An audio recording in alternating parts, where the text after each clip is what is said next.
নমস্কার, এবিএসকে নিউজে আপনাদের স্বাগত। প্রিয়া রয়েছে আপনাদের সঙ্গে। শুরু করছি শেষ ইনিংস। শুরুতেই নজর রাখবো হাওড়ার বেলুরের দিকে। হাওড়ার বেলুর থানা এলাকায় পথ দুর্ঘটনা। সোমবার ভোরে রামলোচন সাহা রোডে 6 চাকার লরি নিয়ন্ত্রণ হারিয়ে রাস্তার পাশের দেওয়ালে ধাক্কা মারে।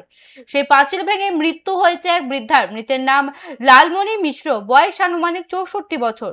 পুরো ঘটনা ধরা পড়েছে এলাকায় সিসিটিভি ক্যামেরায়। সেই ফুটেজের ভিত্তিতে তদন্ত শুরু করেছে পুলিশ।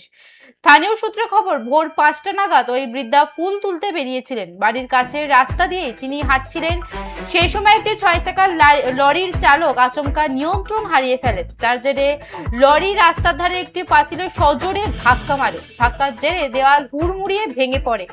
বৃদ্ধা সেই পাঁচিলের নিচে চাপা পড়ে ঘটনাস্থলেই মারা যান। বিকট শব্দ শুনে ছুটে আসেন স্থানীয়রা। তারা বৃদ্ধাকে রক্তাক্ত অবস্থায় উদ্ধার করে বেলুরের টি.এল. জয়সওয়াল হাসপাতালে নিয়ে যান। সেখানে চিকিৎসক তাকে মৃত বলে ঘোষণা করেন।